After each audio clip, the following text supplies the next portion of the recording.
En este video hablaremos de las cimentaciones. En primer lugar, la función de las cimentaciones. Entender que la función principal es transmitir fuerzas y momentos que provienen de la superestructura y que se equilibran con la capacidad de carga del suelo, manteniendo entonces una estabilidad y resistencias que le permiten que la edificación o la obra se mantenga en pie. Vemos entonces cómo hay una distribución de presiones en el suelo que no necesariamente es constante, sino que dependerá de la relación de P y la relación de M, es decir, la carga vertical, en este caso llamada W, y el momento actuante. Muchas veces se nos olvida que existen momentos y creemos que todo se puede definir por la simple relación de P entre A, que es la relación de esfuerzos esencial y básica de la ingeniería. Sin embargo, cuando ya aparecen los momentos es que entra la expresión MC entre I, que es la que nos hace que aparezca entonces una distribución triangular de esfuerzos en el suelo y que esa es la base para hacer el diseño estructural de una cimentación. Veamos los tipos de cimentaciones. Vamos a clasificarlos de manera muy global en cimentaciones superficiales y profundas. Superficiales no quiere decir que estén sobre el suelo, no, las cimentaciones trataremos siempre de que estén enterradas para lograr cierta restricción por parte de las capas de suelo de manera que se aproxime a una condición relativamente rígida. En El Salvador tratamos de usar cimentaciones rígidas, más en otros países pueden encontrarse cimentaciones flexibles, inclusive cimentaciones que permiten digamos cierta libertad de movimiento. En el caso de las cimentaciones superficiales, las más usadas para apoyo de columnas son las que llamamos zapatas aisladas, que se combinan con sistemas de rigidización llamados tensores. Son tensores de concreto reforzado, por supuesto. En este esquema básico podemos ver que la zapata es la base sobre la cual está el pedestal, que no es más que la parte enterrada de una columna. No es que sea un elemento diferente. Ahora, para efecto de costos, muchas veces lo diferenciamos porque al ser de mayor sección transversal puede tener el costo diferente que el de la columna. Y entonces al pedestal llegan elementos como estos: tensores, soleras de fundación o vigas de fundación. Eso dependerá evidentemente de un diseño estructural.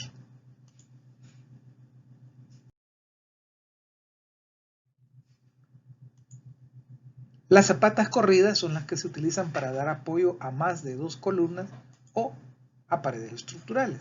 Puede ser que las columnas estén tan cerca que el estructurista decida poner una zapata corrida, o en el caso de paredes estructurales donde claramente se necesita una sección más resistente. En este dibujo, por ejemplo, estamos viendo una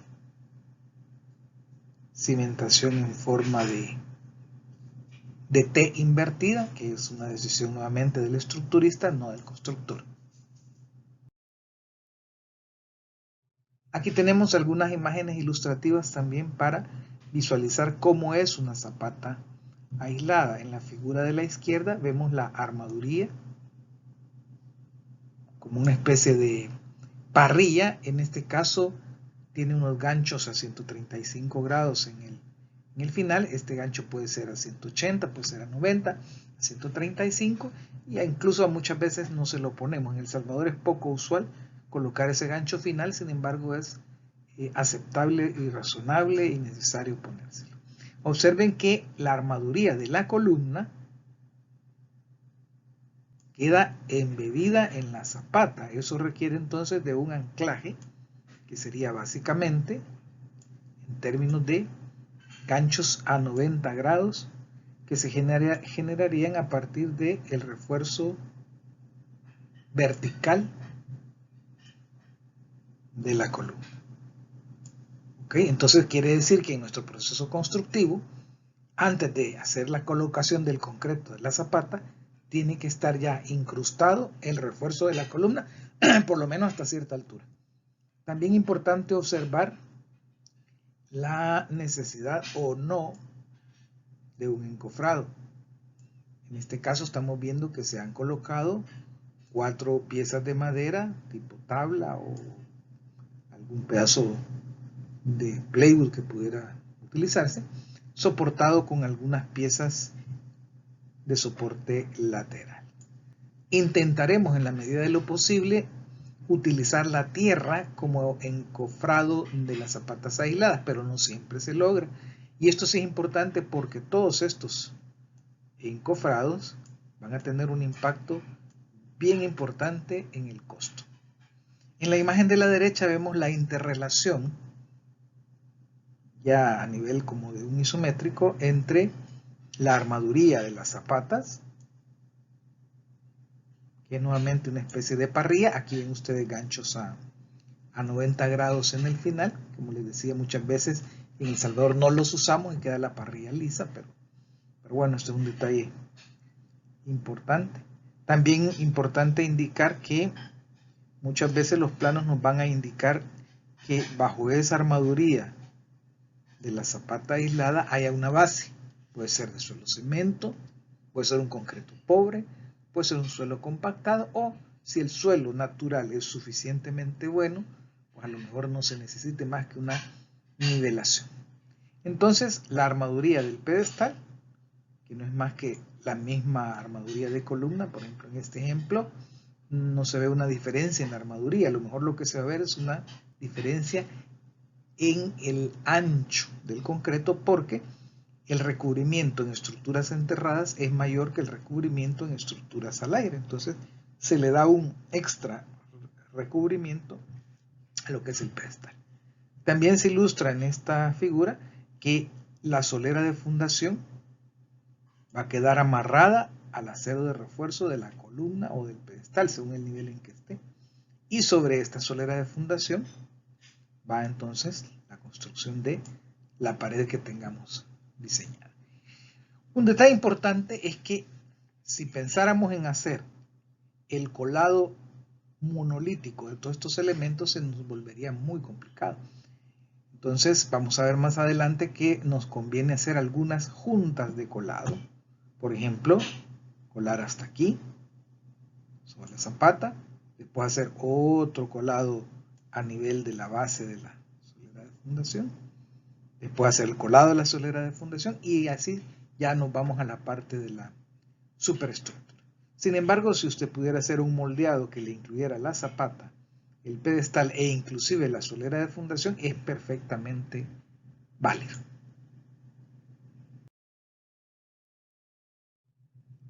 Siempre en cimentaciones superficiales tenemos el caso de que hayan dos columnas, una en colindancia y otra centrada, y que el estructurista decida combinarlas. Esto es porque en la zapata del extremo, en este caso el extremo izquierdo, al estar en colindancia, es decir, no poderse meter al terreno vecino para dejarla centrada, se genera una excentricidad muy importante y un momento de segundo orden que puede hacer que la zapata sea gigantesca. Entonces, una estrategia del estructurista es generar una interconexión a través de una viga de fundación, conectando una zapata con la otra. Entonces, ¿qué es lo que se logra? Que trabaje en conjunto esta zapata centrada con esta zapata colindante que tiene un enorme momento. Entonces, a través de esta viga de fundación se transmite ese momento y se comparte, y ya trabajan de una manera combinada. Entonces, eso se llaman zapatas combinadas. También están las soleras de fundación, que las hemos definido como elementos de cimentación de lo que se llaman paredes no estructurales. A veces en los planos puede ser que el nombre sea irrelevante, que se llame zapata corrido, se llame solera de fundación, y eso pues respetaríamos lo que diga el plano. En soleras de fundación vamos a hallar también diferentes formas. Por ejemplo, esta es una solera de fundación que está centrada con la pared, pero esta otra Observe que la pared está en la orilla. Esto es porque seguramente esta pared es colindante. Por lo tanto, no se puede meter una cimentación de una propiedad a la otra y tenemos que dejar la solera de fundación descentrada. Sería una solera de fundación colindante. También podemos tener formas de T invertida, como esta, pero si esta T invertida está en colindancia, se convierte en una L. Entonces no podemos decir que siempre las soleras de fundación serán rectangulares, sino que dependerá del diseño. Una cosa importante que hay que tener en cuenta es que en las soleras de fundación, el refuerzo de las paredes, por ejemplo en este dibujo de la izquierda, es una pared de mampostería integral de bloque de concreto, observe que el refuerzo vertical queda incrustado en la solera de fundación. Eso significa que no podemos hacer el colado de la solera de fundación si no dejamos incrustadas esas varillas para después llegar y colocar el bloque mismo. Aquí lo podemos ver también en un detalle típico de que necesitamos llevar el refuerzo vertical de la pared a un anclaje con gancho 90 hasta el refuerzo de la solera de fundación. Este detalle es importante porque nos puede afectar al tema de costos. No podemos decir que ese pedazo de varilla que queda incrustado en la solera de fundación es de la solera de fundación. Lo que hacemos es que este pedazo de varilla que queda incrustado en la solera de fundación se lo dejamos al costo de la pared. Recuérdense que el tema del costo es una segregación de elementos para efecto de evaluación económica. Constructivamente están integrados, hay anclaje.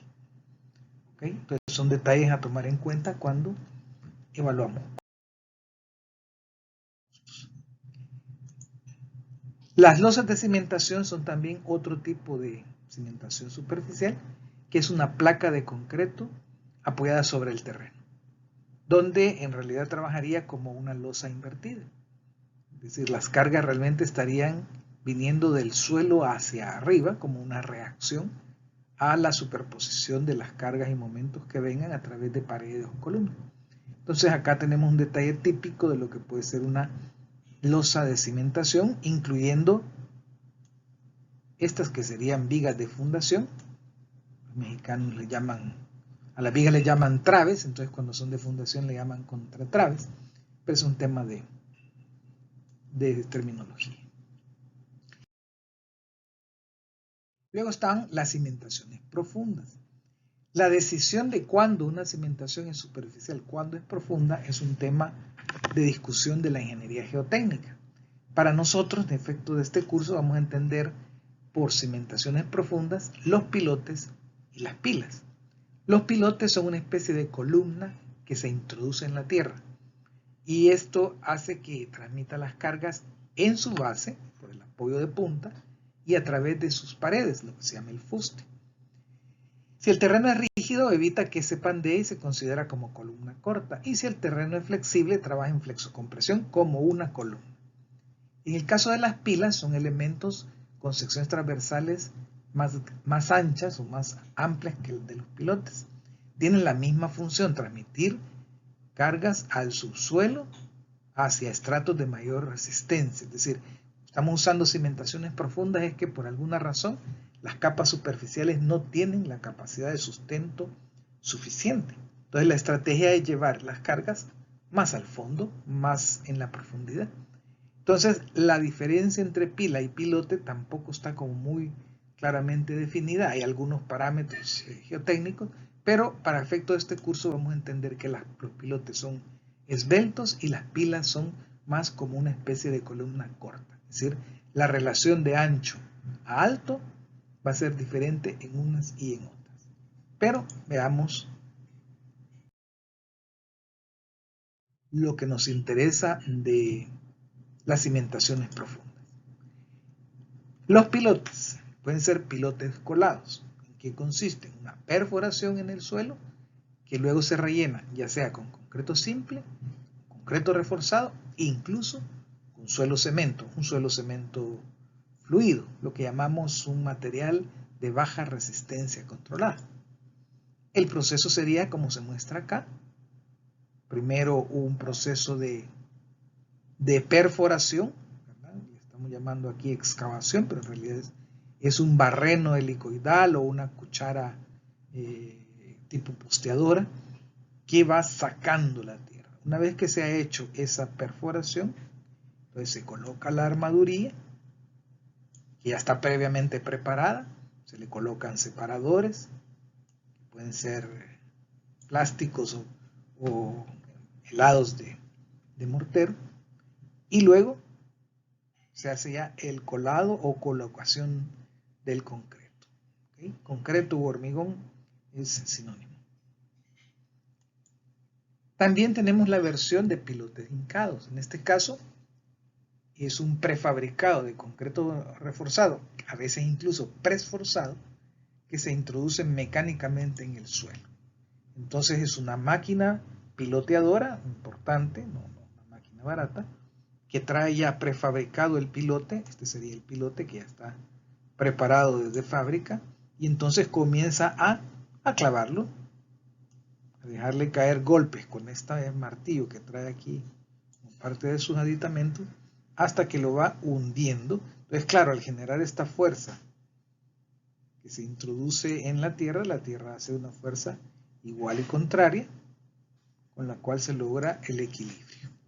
Estos son entonces los pilotes hincados. Se llaman hincados porque son como golpeados, como clavados. Y aquí tienen una imagen de unos pilotes. Observe que tienen una punta menor, de sección transversal menor, porque precisamente hace el efecto como de un clavo.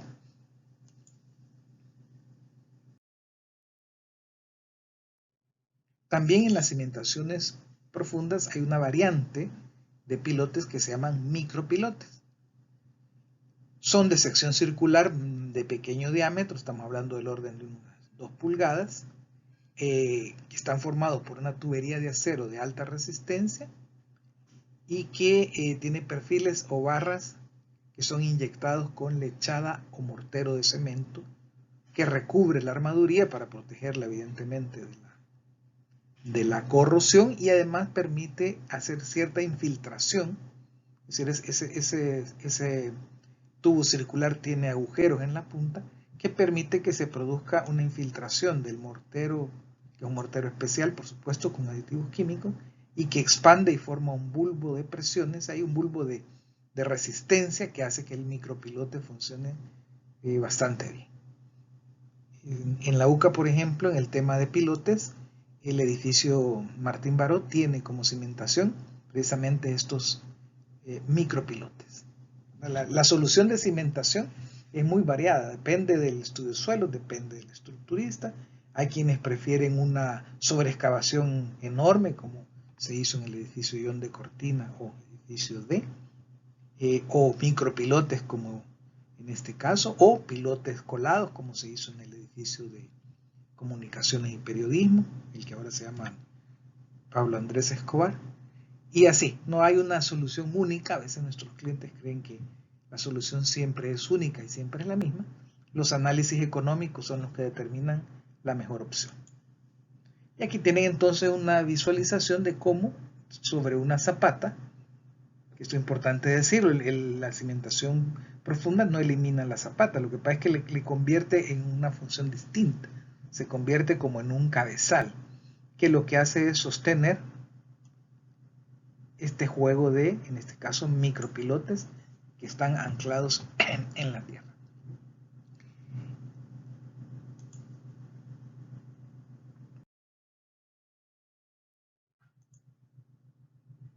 Las pilas. Estas pilas pueden ser de concreto simple o de concreto reforzado.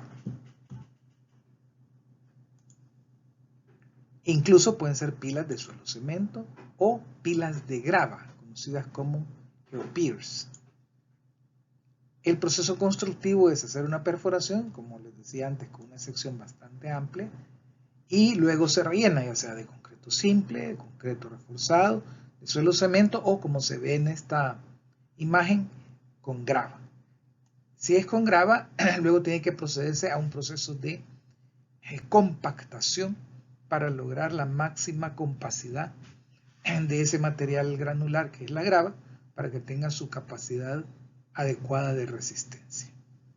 Estos sistemas ya han sido usados en El Salvador, el edificio de Telemóvil, carretera al puerto, o también el edificio de EPA en autopista, o sea, en el Boulevard Los Próceres. Son ejemplos de edificios que han usado estos sistemas constructivos.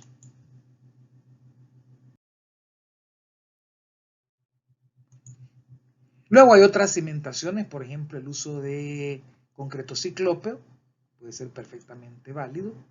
También hay cimentaciones para equipo, que son bases y pedestales, o unas cimentaciones por sustitución, que consiste en hacer una excavación profunda calculada para sustentar el edificio sobre una capa inferior, y cuando se elimina ese peso de esa tierra tiene que equilibrarse con las cargas que llegan del edificio, de tal manera que se vuelve una sustitución del peso del suelo que estaba originalmente contra las cargas que van llegando.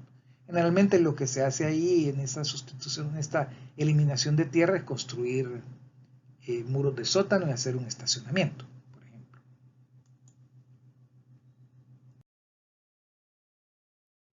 Ahora bien, veamos la parte ya de esquematizar el proceso constructivo, al efecto de que podamos entender luego cómo hacer su costo directo. Si lo hacemos por etapas, por fases, lo primero sería planificar y preparar la armaduría, sacando los datos de los planos estructurales e inclusive haciendo planos de taller con el despiece de la armaduría. Por ejemplo, ahí tenemos un armado de una zapata, entonces sacar el dibujo, sacar las medidas, el despiece que aprendimos a hacer el ciclo pasado, y así ya le damos al armador las piezas exactas para que corte el hierro, o bien si compramos el hierro preelaborado, pues pasamos la orden al proveedor que nos mande X cantidad de piezas de tal longitud. Si lo vamos a hacer en campo con un armador, acuérdense que el armador es el obrero calificado especialista en acero de refuerzo. El armador tiene que hacer corte y doblez, pero un doblez en frío. Entonces tenemos que proveerle de un banco de trabajo, y utilizando sus herramientas, que son las grifas, que son palancas, va dándole la forma de acuerdo al detalle requerido en planos.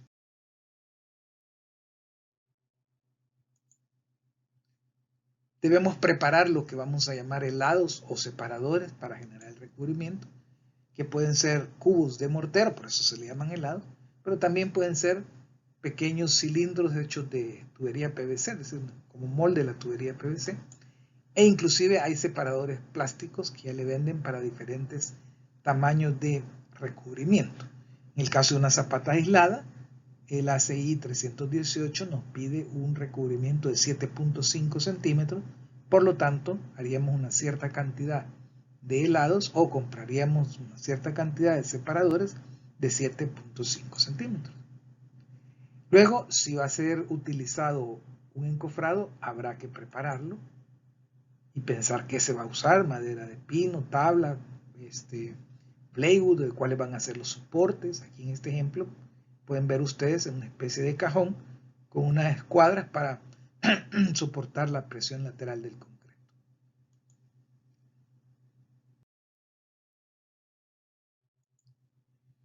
Una vez que tenemos preparada la armaduría, que tenemos preparada la armaduría y tenemos preparado el encofrado, o no vamos a usar encofrado, se coloca la armaduría, pero también la armaduría de columnas o paredes que pasen o que lleguen a esa cimentación.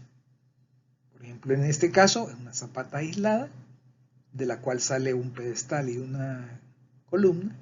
Entonces preparamos la armaduría, se coloca esa armaduría de la zapata, pero también se instala armaduría de la columna, que debe quedar incrustada, anclada, con ganchos a 90 dentro de la zapata.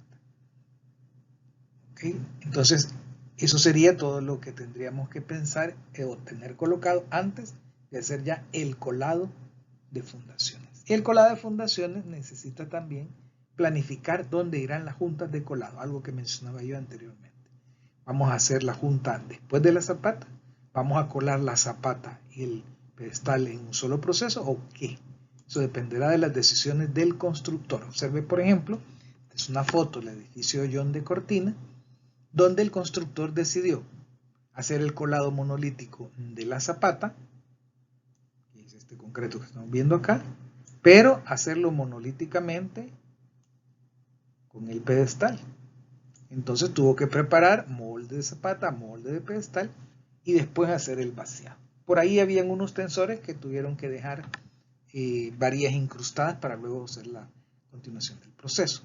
Observe también que en este caso en particular el molde de la zapata es de madera, pero el molde del pedestal es metálico. Estas son decisiones eminentemente del constructor, son decisiones que se deben de tomar desde la planificación al efecto de tener un costeo razonablemente congruente con lo que después se haga en la realidad.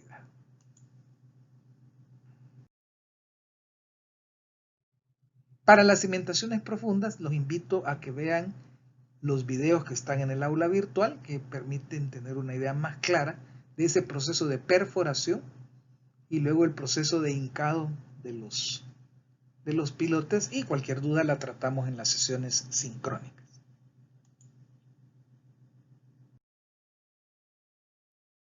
Pasemos entonces ahora a la parte del costeo. Fíjense bien, lo primero es tener claro el proceso constructivo, luego calculamos cantidades de obra que ya lo están haciendo, ya lo saben hacer ustedes porque están haciéndolo en su proyecto, y después el costo unitario directo. Las cantidades de obra es calcular volúmenes de concreto sin descontar el acero y considerando medidas exactas de acuerdo a planos. En el caso de zapatas aisladas, pues serán estas dimensiones, estas ecuaciones, digamos, si es prismática A por B por H, si es troncocónica, pues ahí tienen la fórmula que también la pueden encontrar en la unidad 4, parte 1 de este curso. Si es zapata corrida, solera o tensor, pues habrá que ver la sección transversal, cuidando que las intersecciones no se dupliquen y calculando entonces las longitudes a partir de los planos estructurales. Es decir, el cálculo de cantidad de obra es un cálculo eminentemente geométrico. Voy a recordar que no es lo mismo cantidad de obra que cantidad de materiales.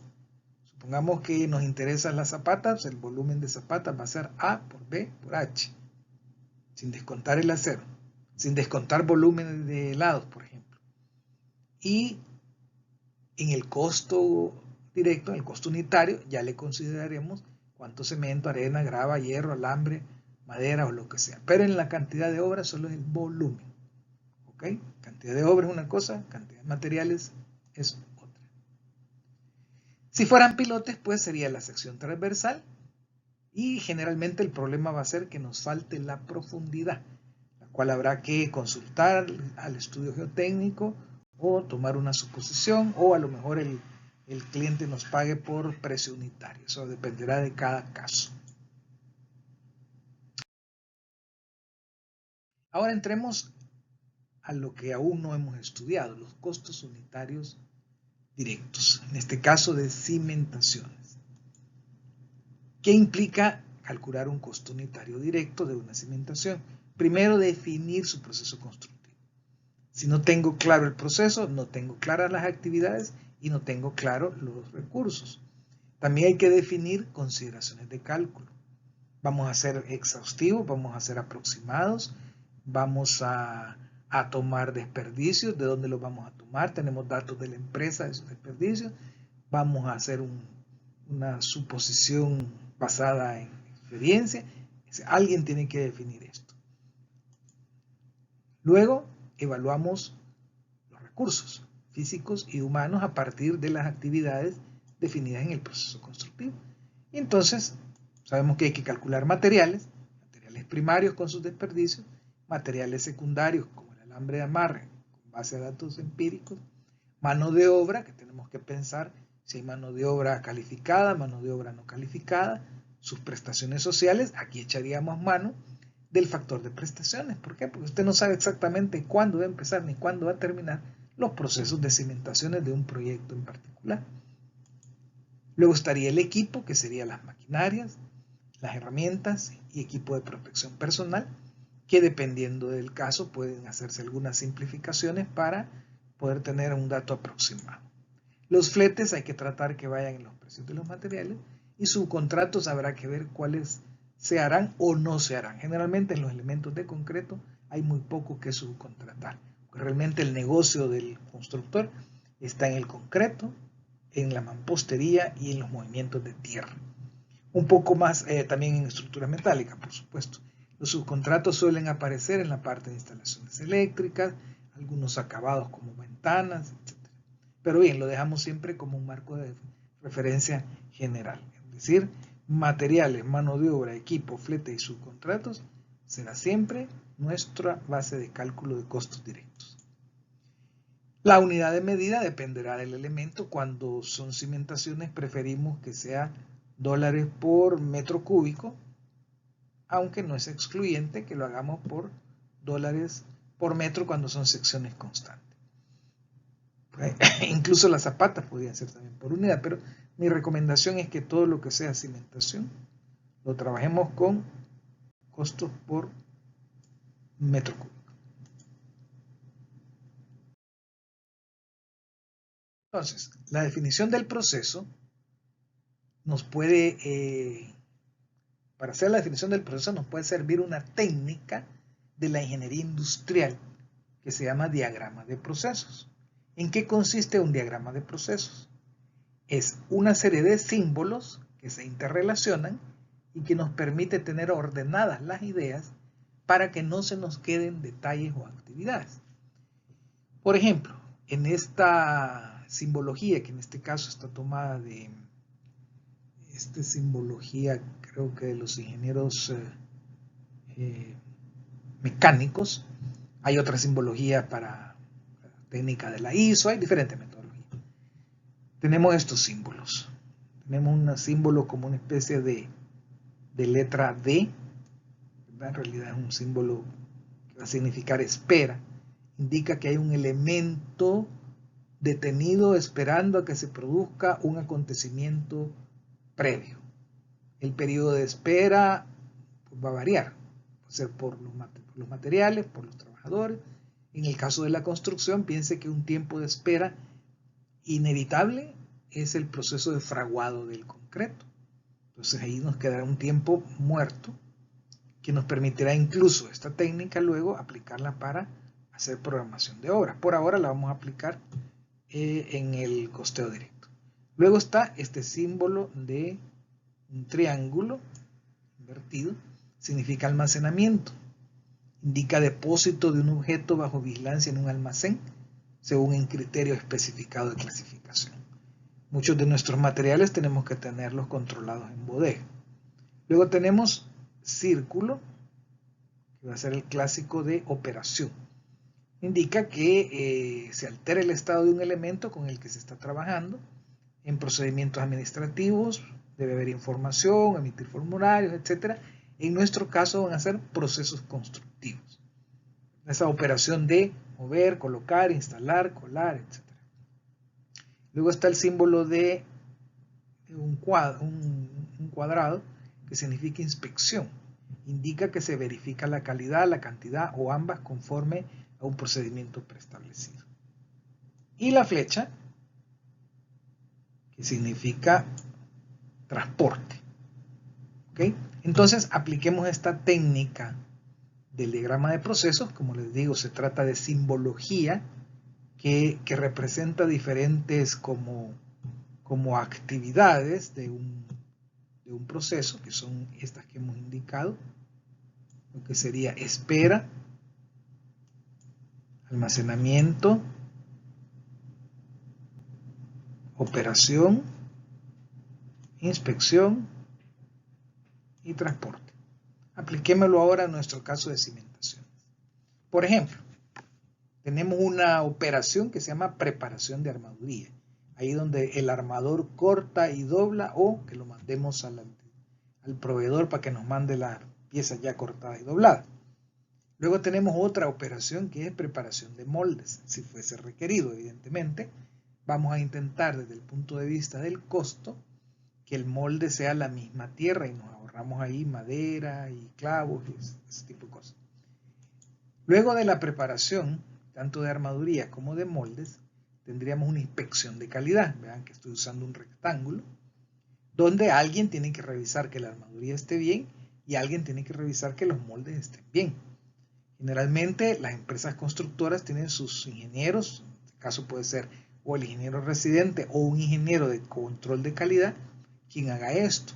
Paralelamente, el propietario contrata a un supervisor para que inspeccione y certifique que eso está bien. Es decir, que aquí podrían haber varias personas involucradas en esa inspección. Que si no hay supervisión, que si no hay contrato, que si es un proyecto de vivienda, igual debe haber alguien que revise previo a que pasemos a las otras fases. Esas otras fases son la instalación del molde y la instalación de armaduría, y por el otro lado, fabricación del concreto. Aquí es importante, a nivel del proceso constructivo, definir cómo se fabricará el concreto, si lo haremos en obra, si lo compraremos premezclado, cuál va a ser nuestra estrategia. Eso dependerá de las cantidades de concreto que se requieran, de la resistencia, del revenimiento y de las condiciones particulares de la empresa. Entonces, una vez tengamos fabricado el concreto, hay un transporte del concreto, ya sea concreto hecho en obra, igual se transporta, pues sea en carretilla, o si es prefabricado, vendrá en camiones revolvedores. Entonces, ahí llegamos a la colocación y consolidación del concreto. Observen que aquí tenemos fabricación, transporte, colocación, consolidación. Una vez que hemos colocado el concreto, que ahí dependerá cómo lo vamos a hacer, si con bomba, si manualmente, con cuántos obreros, etc. Llegamos entonces a la fase de fraguado, que es un tiempo de espera. Y después del fraguado, la operación de desencofrado. Este ciclo, si ustedes ven, es aplicable a cualquier cimentación, pero como lo veremos en la siguiente unidad, también es aplicable a cualquier elemento de concreto. Habrán variantes, evidentemente, dependiendo del tipo de elemento, la condición, la altura, etc. Entonces, esta técnica del proceso constructivo, que se llama técnica del diagrama de procesos, nos puede servir para identificar actividades. Y una vez que hemos identificado actividades, podemos hacer entonces el listado de recursos. Hagámoslo a través de un ejemplo. Supongamos que vamos a hacer el costeo de una solera de fundación de 40 por 20, con refuerzo longitudinal de 4 número 3, con estribos número 2 a 15. Ahí hay una varilla de refuerzo vertical de la pared que queda incrustada, esa no la vamos a tomar en cuenta, esa varilla se la dejamos a la pared. Y entonces identificamos que los materiales primarios serán el concreto, cemento, arena, grava, acero, alambre de amarre, material para encofrado, clavos, y en este caso en particular el agua la vamos a dejar como parte de las instalaciones provisionales. Ahí vamos a poner un consumo de agua general, porque en el contexto de este ejercicio estamos trabajando en el área metropolitana de San Salvador con acceso al agua de Anda. Si no fuera así, pues también tendríamos que incluir el agua. Tenemos que definir una serie de consideraciones. El costo unitario no es algo que tengamos como una especie de recetario.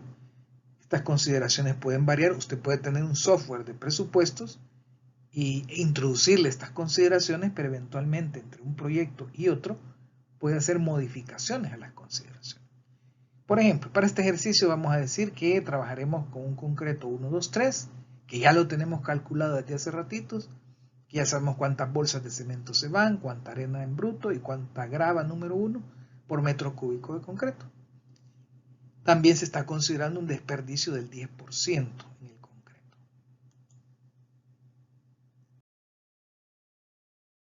Para el acero vamos a considerar que son varillas del grado 40 de 6 metros de longitud. Lo del grado 40 debe aparecer en los planos y la longitud es decisión del constructor. Hay varillas de 9 y varillas de 12. Las más fáciles de hallar, evidentemente, las de 6.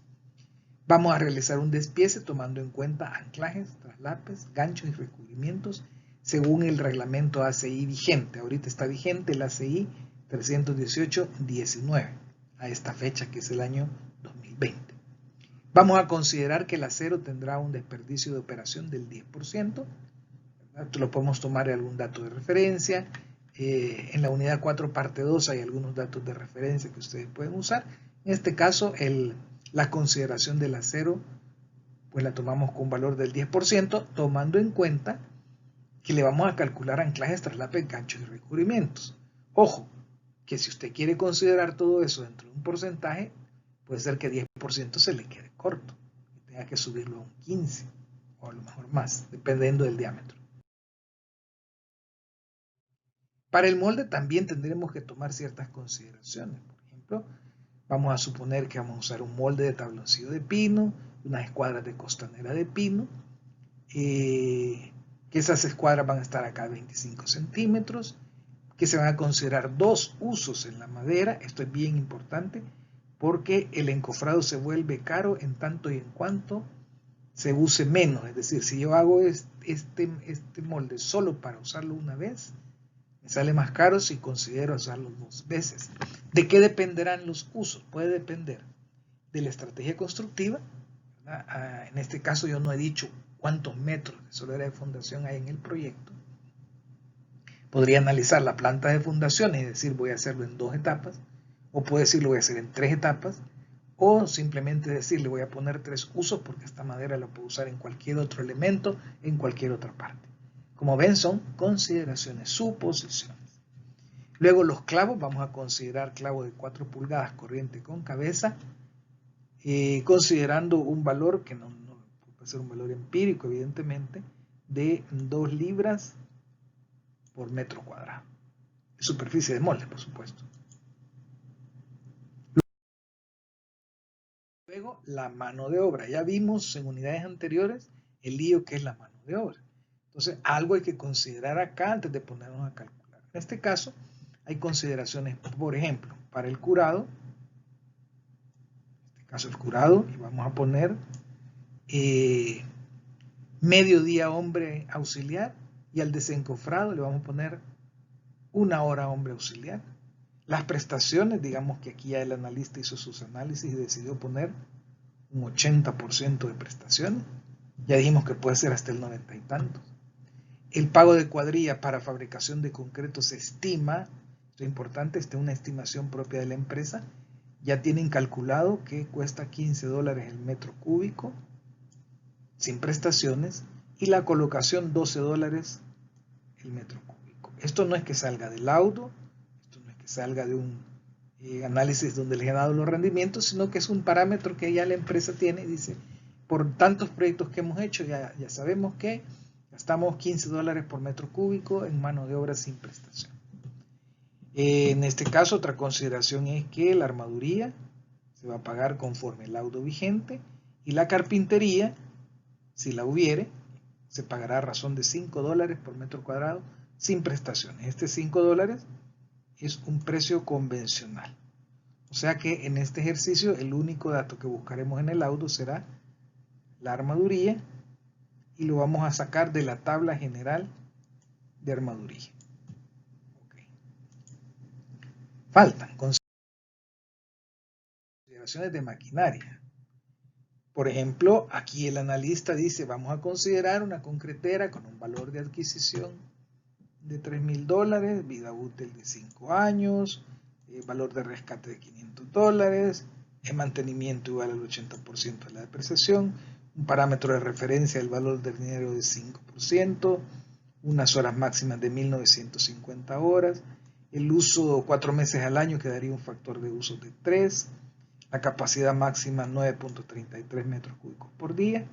Se aplicará el costo fijo por cada hora que esté el equipo en la obra y el costo de operación por cada metro cúbico con una eficiencia del 50%, es decir, todo ese cálculo teórico lo vamos a dividir entre 2.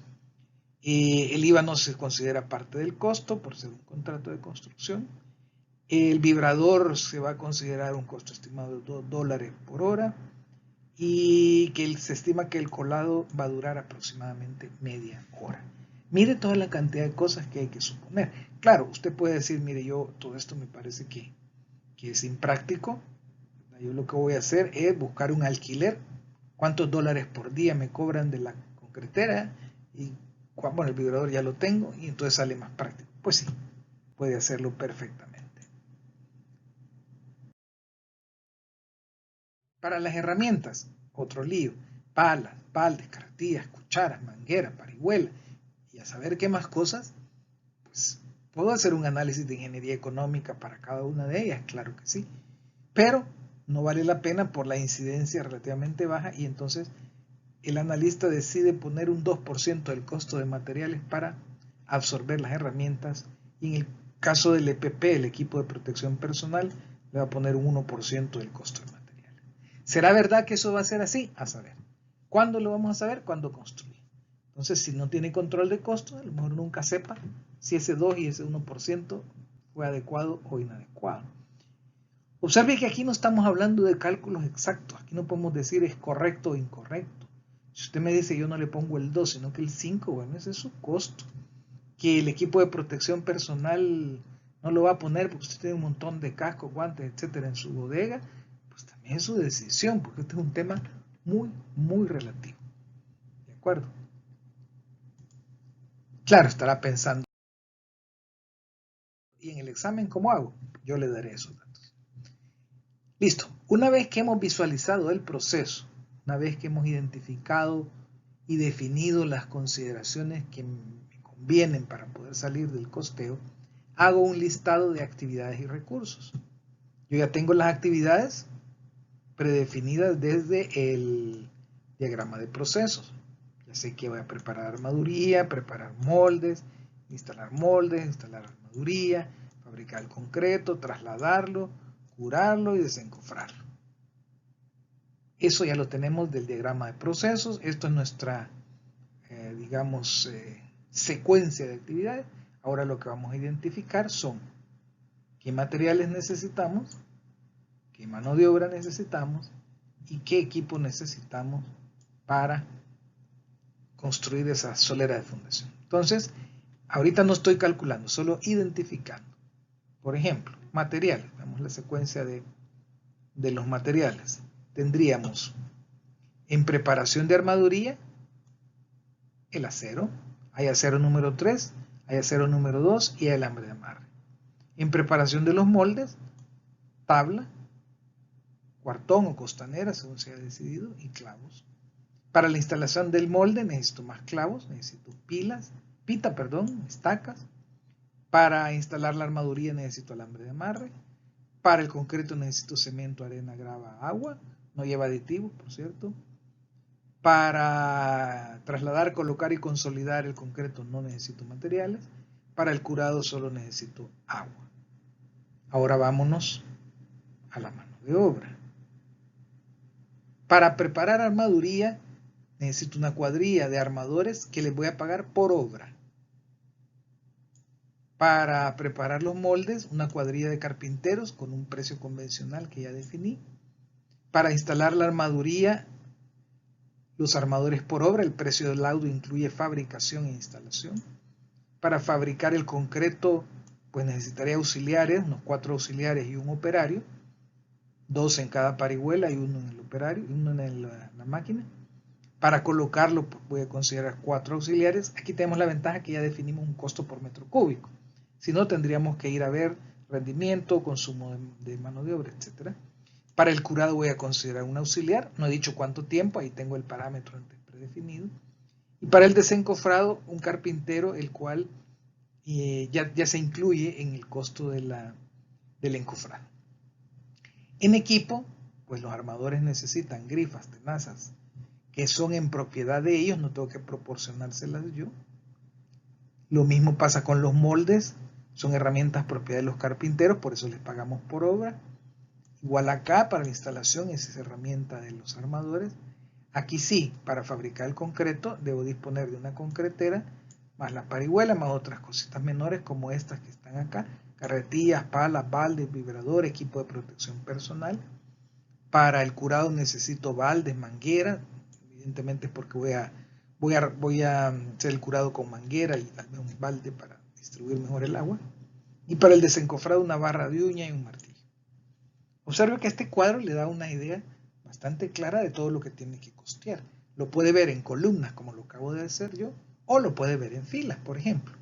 Si usted analiza fabricación del concreto y se viene aquí en fila, digamos si nos vamos a una secuencia horizontal para la fabricación del concreto, necesitaría cemento, arena y grava y agua como materiales. Necesita auxiliares en las parihuelas y un operario para la concretera. Y en equipo necesita la concretera, parihuela y otras cosas menores. Entonces puede analizarlo siguiendo filas o analizarlo siguiendo columnas. De hecho, el costeo lo vamos a hacer por columnas. Vamos a ver primero los materiales, después la mano de obra y después el equipo. Entonces observe cuán importante es todo este manejo de la información. En este caso es un cuadro de actividades y recursos con los cuales usted puede fácilmente visualizar. Algunos son más incidentes que otros y evidentemente le pondrá mucha más atención a los materiales primarios. En este caso, los materiales primarios estarían en el acero de refuerzo, en el molde y en el concreto.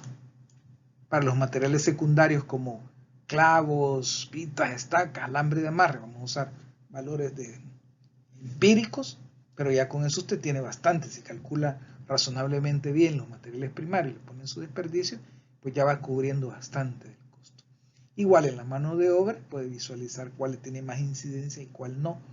Ya veremos que va a ser nuevamente el concreto, la armaduría y la carpintería los que nos van a gobernar el costo. Y en el caso del equipo, no suele ser una incidencia muy grande cuando hablamos de elementos de concreto, porque no tienen tanto peso como ocurre, por ejemplo, en lo que son los procesos de terracería. Entonces ya con todo esto entramos al análisis del costo unitario. Entonces, a partir de la cantidad de obra a analizar, en este caso se ha analizado una longitud de 5.6 metros de largo. De hecho, esta solera de fundación corresponde a una pared de un ejercicio del curso de materiales de construcción, donde teníamos que hacer el cálculo de materiales. Entonces, si revisamos los resultados de ese ejercicio del ciclo pasado, encontraríamos entonces las cantidades de materiales de cemento, arena, grava, hierro. Lo que no tendríamos sería alambre de amarre, que es algo nuevo. Vamos a poner como un parámetro en libras de alambre de amarre por quintal de acero. Incluso calculamos la madera, pero lo que no calculamos en aquel momento son los clavos. Aquí le estamos poniendo 2 libras por metro cuadrado y de esa manera entonces calculamos las cantidades ya con desperdicios. ¿Okay? Los precios sin IVA y entonces de la multiplicación y suma sale el total de materiales. De la misma manera hacemos con la mano de obra, donde tenemos que separar la armaduría número 3, la armaduría número 2, porque cada una tiene un precio distinto. En este caso son precios de laudo, ¿verdad? Esto creo que son precios del 2018 que habría que actualizarlos. Luego la calculación del concreto, $15, la fabricación $15 y la colocación $12, era un dato ya de referencia del ejercicio, no tenemos que hacerle muchos cálculos.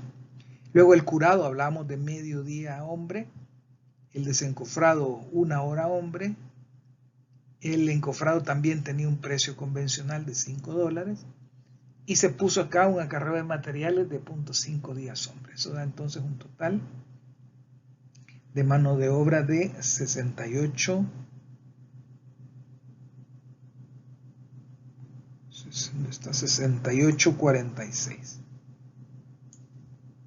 Los materiales daban 108 y algo, y de la misma manera se puede hacer el análisis del equipo para llegar a un total de $187.70 para una solera de fundación de 0.44 metros cúbicos, que corresponde a 5.6 metros de largo. Del cociente entre